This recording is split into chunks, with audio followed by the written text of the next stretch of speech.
Well, we got all the poles cut to height.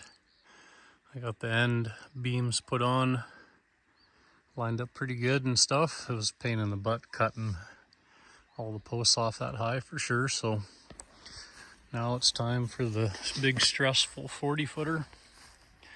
Unfortunately, I only had enough for a 2-foot splice there. I wish I would have had it probably about a 4-foot. So I got my sling spaced out a fair ways. So hopefully there's a little bit of a sag right here, and I can use a come along just to take the slack of it out. So keeping it trying to hang as level and as true as I can without stressing that overlap joint right there.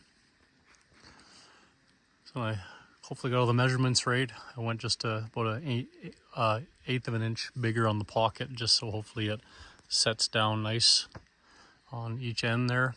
Not too tight of a fit, because by yourself and up that high it's pretty hard to navigate it into place. Well, we'll try her out and see how she goes. Well, there's another day finished on it. Today we threw up all the 2x4 purlins, or strapping, or whatever you want to call it.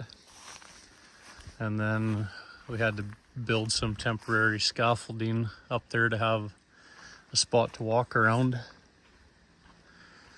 Because what I forgot to do, I was in such a hurry to get up these wall plates, is I forgot to notch out the beams for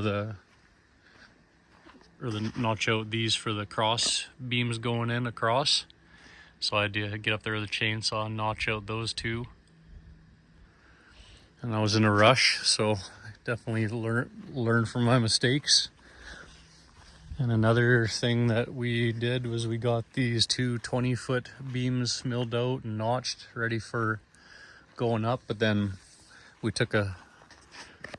sat back and looked at it, and we decided that while it's on the ground, we can put up the vertical beam that holds the ridge pole, and then we can throw on 2 angle braces on either side and do all the work on the ground rather than have to do it all up top. So I should have did all the work above on the ground, and it would have made life so much easier.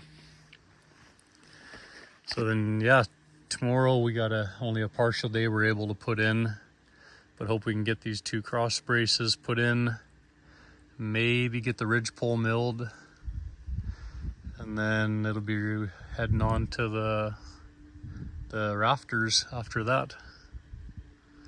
It's coming along pretty good. It's definitely slow. You don't get as much done in a day as you thought you should. And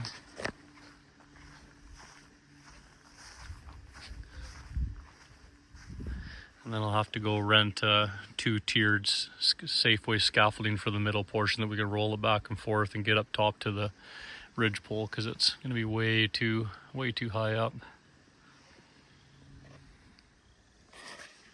Well, it's been a day or two since the last update on the build, but we got the ridge pole up, we got all the vertical supports that holds it in place, and then yesterday we were starting to work on the rafters or the trusses, and we had a big windstorm come up there with all the fires and whatnot, so we had to shut it down and head back inside.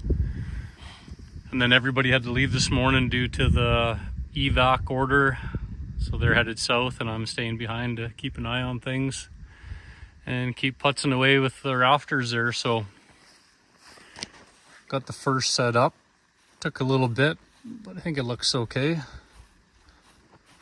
We had to go and rent a couple tiers of scaffolding there just to roll it along and be able to work on the high side.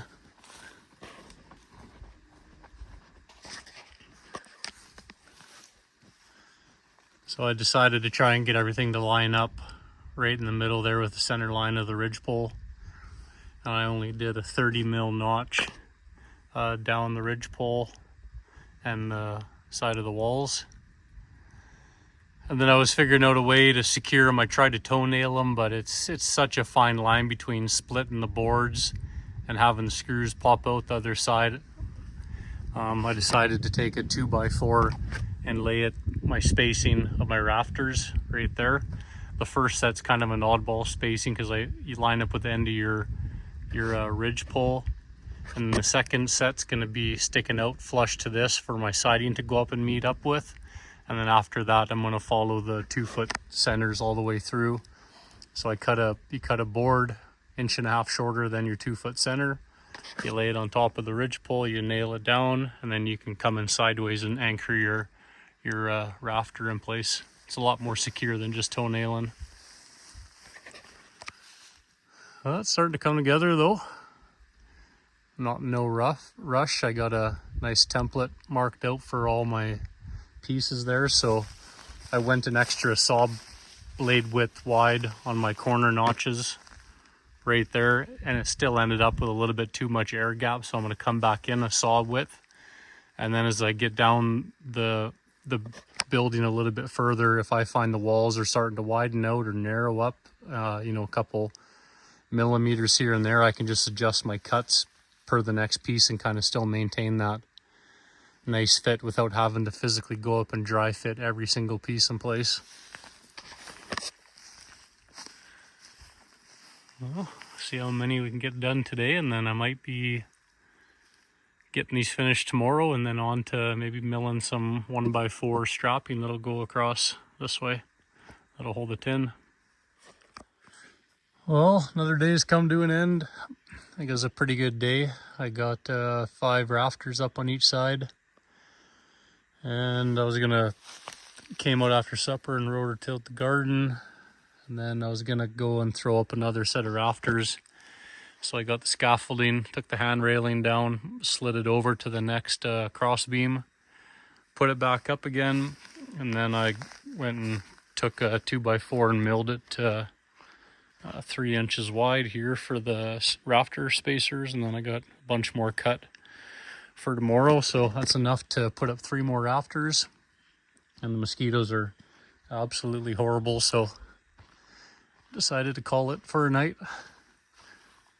Well, I kind of got a little bit of a system now, so I really hope to get the rest of the rafters done tomorrow. I'm gonna get at it pretty early, quick breakfast, and see if I can finish everything. Hopefully I got enough boards if the count was right. So I think I got 3 or 4 extra, so should have lots of boards.